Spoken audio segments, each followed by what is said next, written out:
We obtained this person through the Florida Bar Association, and she has a lot of information. It's going to be up on the screen. She's got a PowerPoint presentation, and it's just new information for probably most of you. So I hope you do come next week. Okay, new paragraph. Next month. Next month, yes, new paragraph. We have a really great speaker for you all tonight. Fladell is one of those community resources that flies under the radar.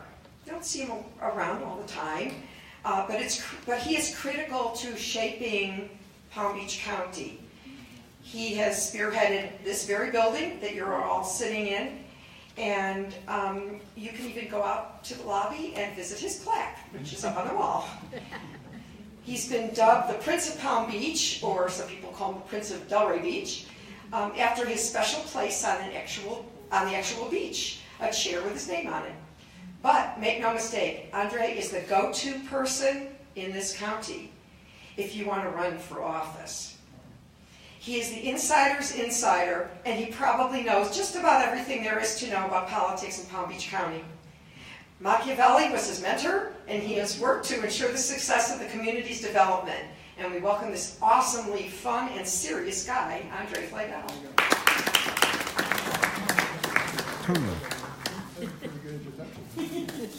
Oh, reflecting right in my face. I wore my gold shoes in your honor. Okay, hello, hello, and hello. Hi. When I was asked to speak tonight, I asked Ed, what would you like me to speak about? And Ed said that speak about pretty much whatever you want. So I thought I'd take something interesting like breastfeeding. Because everything else you've heard from this podium. And I thought that wasn't good. It wasn't quite the one. And I came across this, which is a shiksa bar. And I thought this is not say shiksa peel. And I figured I could talk about shiksas. But I don't know if even that was appropriate given God knows what they think. So I thought I'd talk about first something current and then something more on the world stage. Parkland is current. So let's talk and look at it. In 1787, these guys sat down and they came up with this new idea. And the idea was a social contract. Let me tell you how it works. In Europe, in all the countries, God gave power to a king or an emperor. God gave power to some ruler who then, through God's wisdom, created this government and ruled the people. And they came out with a different idea. They said, in this social contract called democracy, God's going to give power to the people, not to the ruler. And then the people will create a government from God's direction to them. So the social contract of a democracy is fascinating. God goes to the people and say, you're entitled to govern, and they create a government to protect them. In all the other experiences, God gave power to the emperor, the czar, the chief of the tribe, or whoever it was that could speak and remember it, and then they created this government. And they create this constitution. And the constitution describes the social contract. And in the social contract, in 1787, they get the colonies to sign in. Colonies don't want any part of it. See, the country's divided into two groups who don't like each other, like Democrats and Republicans. Except we're going to call them Federalists and Anti-Federalists. One group said, the federal government should really have the power, they're going to protect us. And the other group said, that's the same garbage we had in Europe, we're not doing it. The state should have power and the federal government should do minimum. And they have this argument for 2 years. And at the end of 2 years in 1789, because remember, 9 states signed into the country, 13 colonies didn't sign up, 4 refused. And in 2 years they come up with a bunch of things called amendments, one of them being the Second Amendment. And the Second Amendment said that a well-regulated militia being necessary for a free state, the right of the people to keep and bear arms shall not be infringed. Fascinating concept. The Second Amendment wasn't a victory, it was a loss, because that's not what they wanted. James Mason and Madison, they didn't want that. They wanted the standing army that they were afraid of, the federal standing army. They didn't want it to exist. They didn't want a federal army if there was no war. The Second Amendment was the compromise for them to have some answer to why we have a federal standing army. And they said in this amendment, when they wrote it, that people should have weapons to kill people, not to hunt. Remember, the purpose of a weapon was to kill the standing army. If it came at you, the people should have the right to have weapons to be able to blow away other people, not hunt, not protect their houses. These weapons under the Second Amendment are killing weapons. That's what they intended. So now we ask questions, well, then they all had muskets. Why now this automatic nonsense? Because the standing army or the militias that they spoke of don't have muskets anymore. And the Second Amendment, the way they discussed all this, was that the public or the people should have the right to have a similar weapon to that militia or that army that comes with them. Now, over time, this amendment's changed a little bit. Not only did the amendment mean that the state militias being armed could fight against the federal government, but the courts have held that the people themselves should be armed to fight against the state militia if that became a problem. So listen to how interesting this is. We're just talking Constitution. If you believe that the Constitution is real or valid or has points, they have some really interesting reasons to have this occur. How then can we say there should be no automatic weapons or we should do away with bumps? How should we say this if the Constitution doesn't provide for this? And that's where it gets very interesting. The right to bear arms is a constitutional right, but the right to life is a God-given right. The same people who wrote the right to bear arms as a constitutional guarantee wrote the Declaration of Independence. We hold these truths to be self-evident, that all men are created equal. And they're endowed by who? Their Creator. And the Creator gives them rights. And among these rights are life, liberty, and property, changed to pursuit of happiness.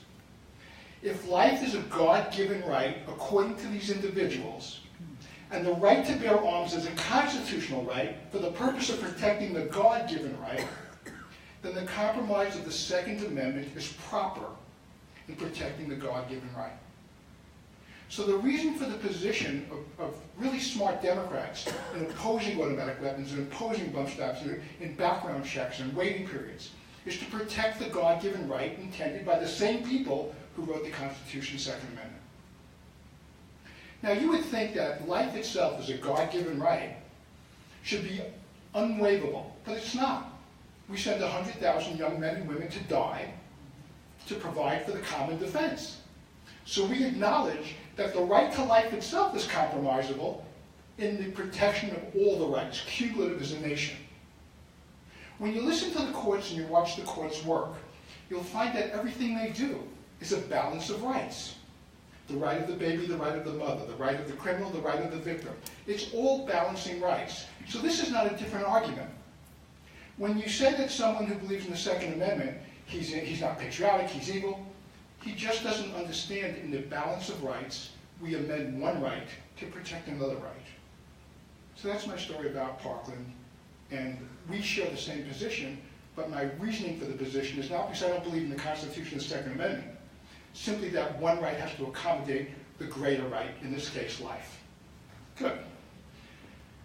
What I'd like to talk to you about is the free press, the First Amendment. We have in this country a free press, which I particularly think is the most damaging quantity to the country and the greatest danger to our country at this moment. There was once a time there was ABC, CBS, and NBC. They had about 9 hours of news a day together. The 6 to 6:30, 6:30 to 7, there was a morning news and an 11 o'clock news, and you got 9 hours worth of news. And you had guys who actually understood what news was. His name was Huntley and Brinkley and Walter Cronkite, who've been replaced by Al Sharpton and Judge Janine Pirro and a bunch of lunatics. These people reported to you 9 hours a day how the world was going and what, in fact, you should know, the right you have to know. Now we have C-SPAN, CNN, MSNBC. We have Fox News. We have channel after channel, not an hour, 24/7, everyone's given news. You have hundreds and hundreds of hours of news every day. But they're not reporting news. They're not even dividing what's commentary and what's news. They used to at least have commentary and news. There is no such thing as news if you watch all these programs. So let's take a look at it. You have Chris Hayes, Chris Matthews, and you have Rachel Maddow. They're commentaries. They're not news, and it's good. They're great commentaries. They're wonderful people. But when you have a news show, like a morning news show on CNN, you expect at least them to get something real. So I took for the last 3 or 4 days, and I actually watched CNN. And I was listening to everything going on. Let me tell you some of the things that go on. The first thing they said was, Putin's going to bomb the United States of America. Putin gave a speech. He's bombing the United States of America with this weapon. We can't stop him. What's Trump going to do about it? And the reporter said, Trump's not going to do anything because Trump loves Putin. That's what he said on the news. Can you imagine Walter Cronkite saying, the President of the United States loves the President of Russia, so we ain't going to do anything? What they forgot to mention, which is news, is the Russian elections March 18th. The speech was given to Putin's base at an election rally. Like any other president would say in this country, we have a strong military, we have the strongest military in the world. He gave a speech exactly like we would. There was no war intention. They just kind of left it out, because it didn't make for a good story. On CNN, they asked a senator, a Republican senator, do you trust the President of the United States? And the answer was, sometimes I agree with him, sometimes I don't. And the reporter said, so that means you don't trust him. So the guy said, no, what I'm saying is sometimes I agree and sometimes I don't. And the reporter said, well, then it's clear you don't trust the President of the United States. And I wondered, what am I listening to? Is it news? Why is it coming off as news? And I don't mind the commentary. Hannity is a commentary. He's not news. But if you're going to pretend you're news, then when there's a closed-door meeting of the Senate or the Congress, and the man walks out of the meeting, why are you asking him questions about what happened at a closed-door meeting? How dare you, as a member of the American press, try to violate that backdoor meeting by trying to, well, what can you tell me? Can you tell me this? Can you tell me that? The people coming out of this meeting shouldn't give any information. They shouldn't be closed-door meetings. If you want open meetings, have them. If you want closed-door meetings, have them. But why have a meeting where the press is so incompetent that it violates the nature of the meeting by trying to break, and they leak everything? So let's talk about the press. I watched in the Iraq War, the American Army refueling, and they had all the vehicles diagonal. And the reporter saying, well, it'll take about 43 minutes for this to refuel, it's a process. Why am I watching the refueling of an American Army in the field in the middle of a war? I looked around, and all I saw was mountains. I said, well, I don't know where this is. But if you did that picture in Delray, I'd know exactly what block it's on, because I know Delray. You don't think the people there know what that mountain range looks like, know what those hills look like, and you're showing how long it takes to refuel our troops? Are you nuts? And then I watched a troop, and an embedded reporter taking pictures of men going house to house in the village. It didn't mean anything to me. It looks like another blown up village. But had you done that in Delray, I could tell you what house, I could tell you what street. Why are we doing this live time in the matter of a war? Where's the press's brain? What happened to judgment? So it starts to disturb me that the press itself doesn't use judgment. Trump came out recently and said he's doing a tariff. And the reporter reported, and no one's going to stop him because Paul Ryan, quote, doesn't have the spine to stand up against Trump. Could you imagine Brinkley or Cronkite telling you that somebody's not this? That's not what they report. They report what occurred. And in doing this, they say, well, why do you think Trump did it? And the answer given by, I think it was Cuomo or whoever it was, well, Trump only listens to the last guy who talks to him. Whether this is true or not, it's not news, it's commentary. And the blending of news and commentary is distorting what you understand, what our children understand, and the rudeness and the bad manners and the things people call people under the heading of news. So here's what I object to. If you say on CNN, which is watched by the world, that the President of the United States is mentally ill, unstable, and a liar about everything he says, what is all the world watching thinking about our country? What I know about England, I get from BBC. What I know about Israel, I get from Jewish News. What I know about other countries, I watch. What the world knows about us is only CNN, because it's the only channel they watch all over the world.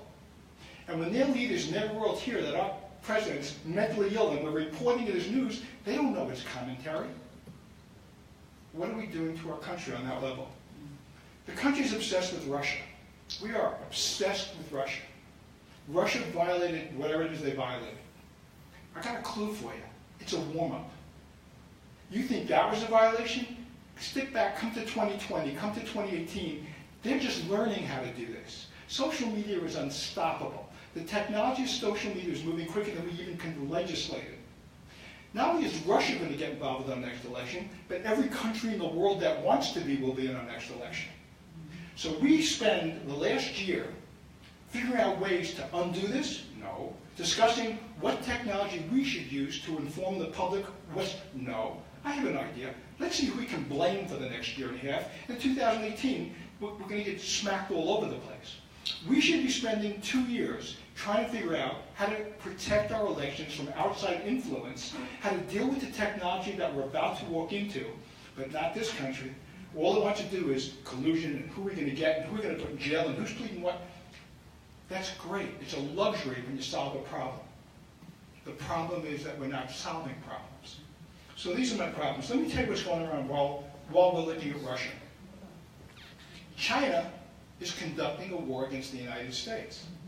They're not only conducting the war, they're happily going to win the war. China has a policy, and the policy is in Cambodia and Laos, which they are completely developing to be trading partners. China has a policy in Montenegro, in Kazakhstan, they have in Djibouti, whatever, Djibouti. In Djibouti, they just cut a deal. They took over the seaport. They now own the seaport of the country. The country was in such debt that China traded the entire seaport of the country in exchange to get them out of the debt. There's Sri Lanka. Remember that country? Well, their major seaport now owned by China. China took their seaport to get them out of debt. China's purchasing tracts of land in Africa, and they're purchasing the land to process food because they don't have an ability to grow rice anymore. They don't have the rice paddies, which is a problem with food production. They're buying cheap labor in Africa. But they're doing something more dangerous. They're developing islands in the South China Sea. Remember that story? When's the last time you heard about it? Do you know why they're developing these islands? Because if they have an island here and the mainland here, they can declare all the water as their territorial water. It's no longer international water. So if the South China Sea was Chinese property, which it's going to be, then the entire shipping lane from Africa is owned and controlled by China through the Pacific Rim. It's one of the greatest dangers economically down the road to our economy. But I have something much more important. What did Nunberg say about, God knows, on some interview yesterday? Or what did the girl who quit, whatever, she quit? We really need to focus on that. Because the fact that China is taking over the entire Pacific Rim, taking over most of Africa, controlling the next 25 years of the global economy, we don't care about that. Now, how do we know China's doing this? Because China has a master plan. Well, they bought 15,000 metric tons of gold. Anybody pay attention to that? They increased their gold reserves from 7% to 12%. Anybody pay attention to that? They moved their gold from Zurich and from London to Macau back to the mainland. I wonder why they did that. China buys our debt. They buy our debt in treasury auctions. When China buys our debt, they buy 30-year treasury bonds. They pay a lot of interest. China stopped buying them.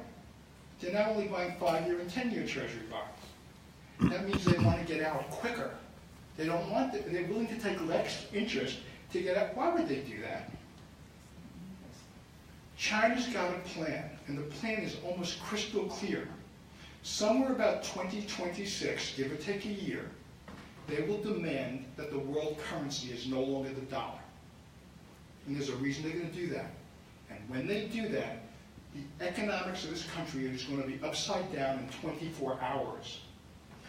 The world currency being the dollar means that all oil, all gold, all commodities all over the world is traded in dollars.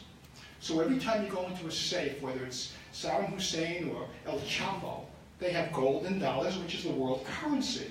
You can spend it anywhere.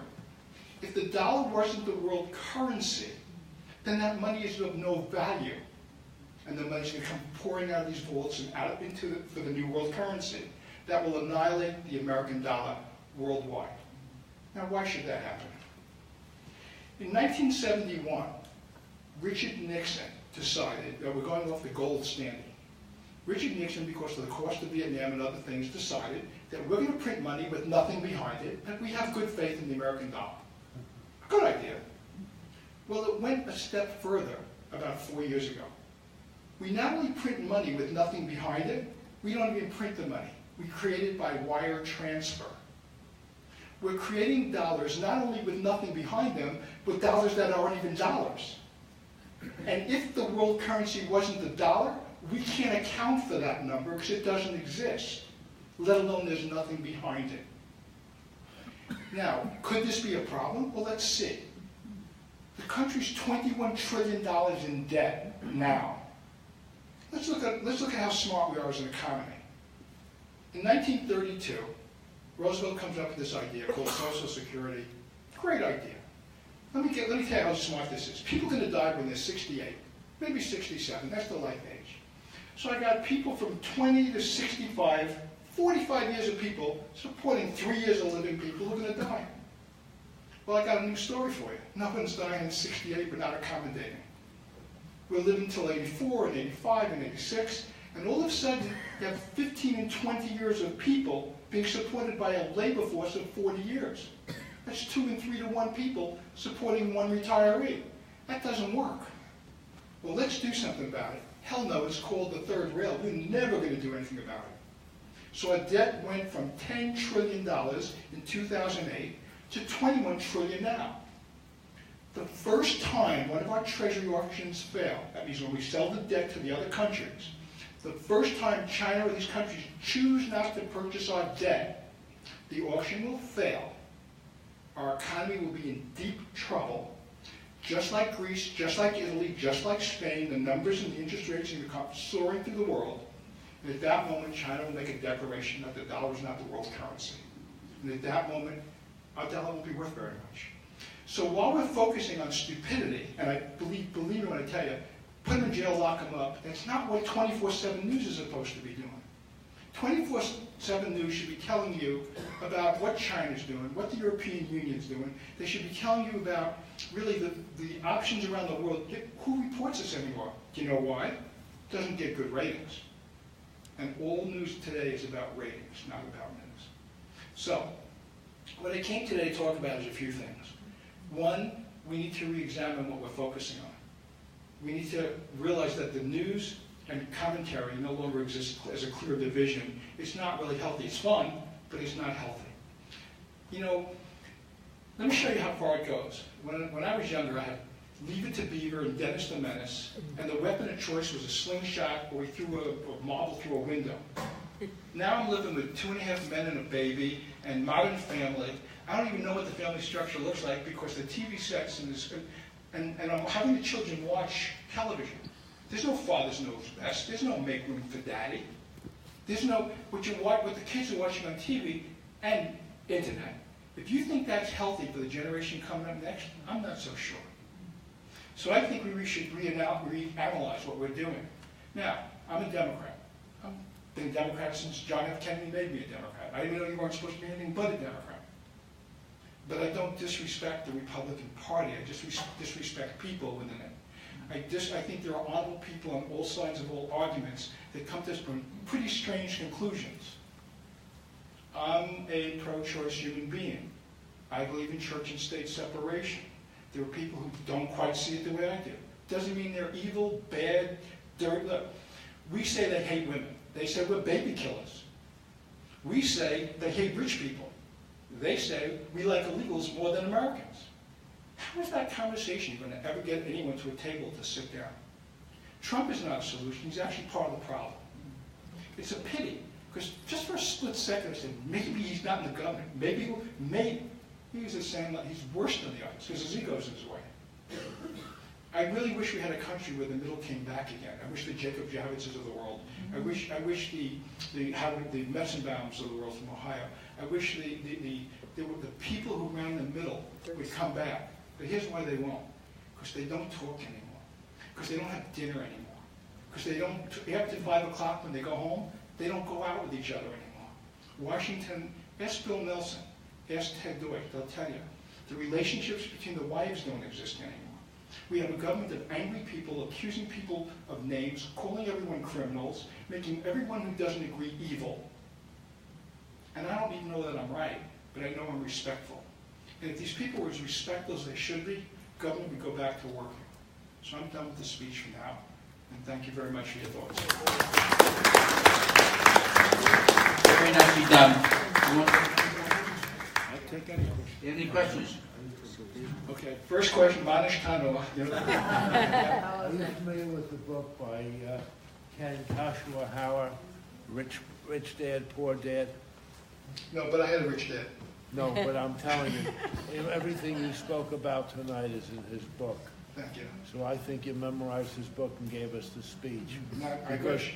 Because just- one of the things that Ken brings out is that he talks about how dangerous what you said about the debt.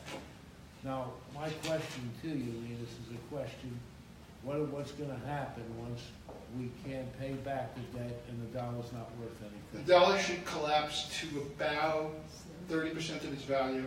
The cost of goods will triple, and everything you buy, a simple pad will be $27, and a cup of coffee will be $28. What happens is we become like Spain, like Portugal, like Ireland. We just become a France, England equivalent. We're no longer the global power. China will take it first, India probably second. And like USSR, remember USSR? Nothing can happen to the US. It doesn't exist. The world never sets, the sun never sets on the British Empire. It doesn't exist. What will be is a good country, but the country won't be the dominant world leader economically, and without that, your influence as a nation changes. Yes?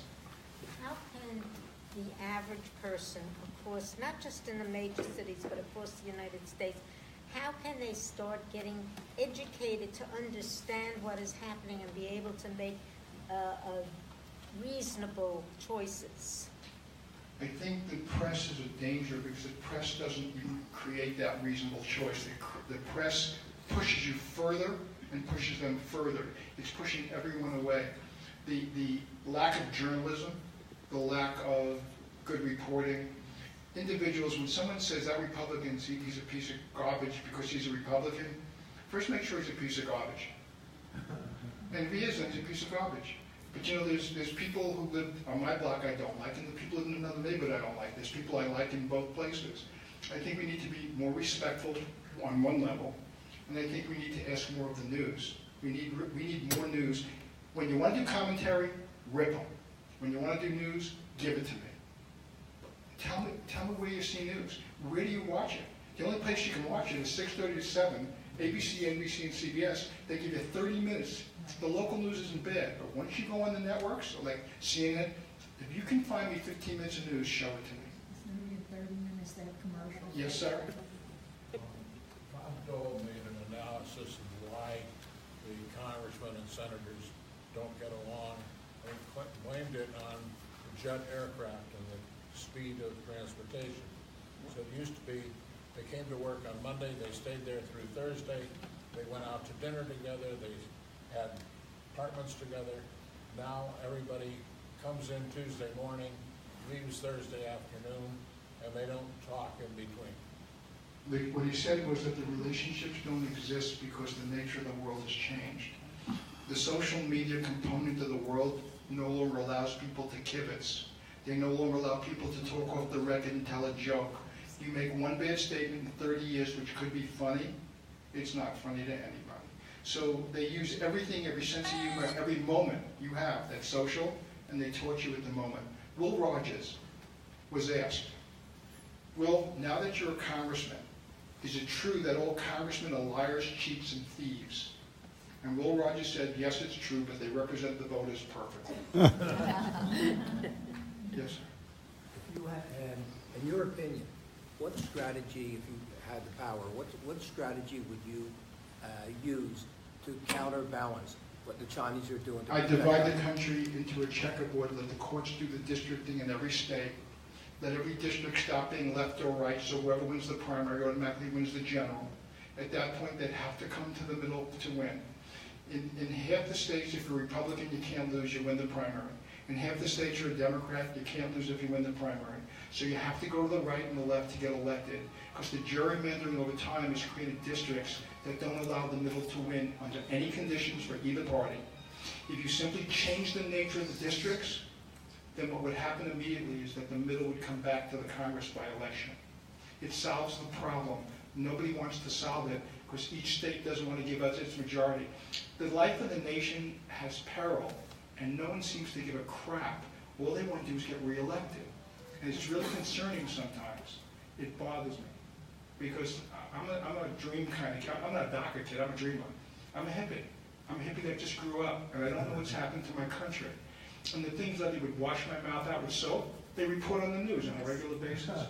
And I don't want my kid listening to half the garbage they talk about. I wish he could get good news. So a lot of this disturbs me. The nature of family breaks down. I get it. But now I got the press that should be protecting the country as a battering ram against the country. I don't care if you like Trump or Obama, and I can tell you why I like Trump and why I hate him, and why I like Obama and why I hate him.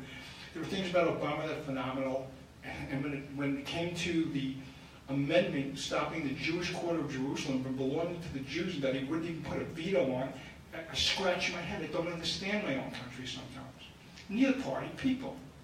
But I love my country and I hate the anger. So I try not to participate, and I try to explain it, yes. How can we start to return civility to the public arena? Lead the way. And can we start with the schools, or where? Where do we start this? Everywhere. What happened, I would go to school, and I'd come home, and I did something wrong. And I would be petrified the teacher would call my father, or my mother. Today, the parents go up and scream at the teachers. The teachers are completely demeaning. Teacher goes and reports a problem in the classroom. The principal says, we don't need so much statistical problems. Figure out a way to solve it. The teachers aren't respected. The police aren't respected. They're all violent. We got our cops wired, cambered. We don't respect success. The whole nature of authority is eroded because the parents aren't forcing the children to respect authority. They're backing the children in opposition to authority. I think there's a moral question across the whole board. But where can we start? We can just a journey of 1,000 miles. Be civil. When someone says all Democrats are baby killers, it's just I don't like hearing it. So I don't call them all women haters, although some might be. So I just think I'm just trying to make you aware of what I think a problem is. Solution: change the voting districts. You'll see almost immediately within one cycle the country will change. Yes, young lady. That's you. Yeah. Sorry. Really safe, okay. We had 5 children in 5 years. They had an article in the news today. This young boy, I think 10 years old, was banned from the school bus for 3 days because he was being abusive to other kids. So his father, instead of driving him to school, had him run the mile to school, following him in the car. And now people are tearing him apart. He's trying to teach his son responsibility, and he said, if I drove him to school, this is not a punishment. This he will remember. Think about that. Think about what you're saying. And this is what I'm saying. You have to teach responsibility, and you have to set the example. But people are half and half, who are blaming the father and who are saying he's doing a good thing. I had two people who taught me things when I was young. One was the rabbi in the school I went to, and the other was at home. And today they'd be under counseling from DCF. Today those two people would be on medication, and today those people would have to go in for anger management. Because the rabbi would have my ear in a lock, and if I looked the wrong way, my head kept turned back. And when you go to yeshiva, there's not a lot of really good stories. You look this way, you learn this way. If you did this to children today, the parents would be charged with crimes. So I think there's a whole change. Wait, I'm coming for today. I'll come back another time. Hey, so thank you. I love you dearly.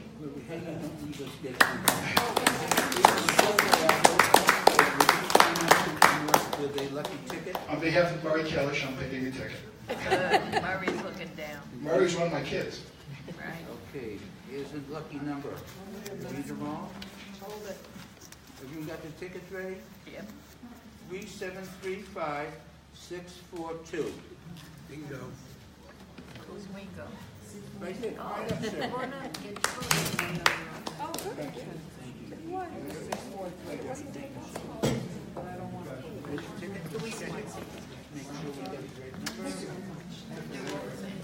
Correct?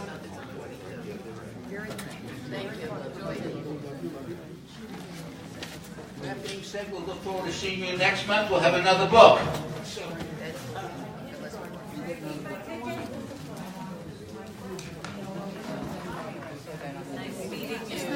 Thank you.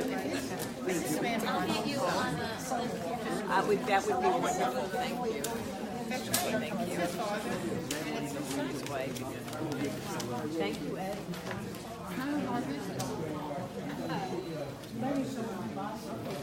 Didn't win, I missed it by one. They haven't, they haven't contacted you yet.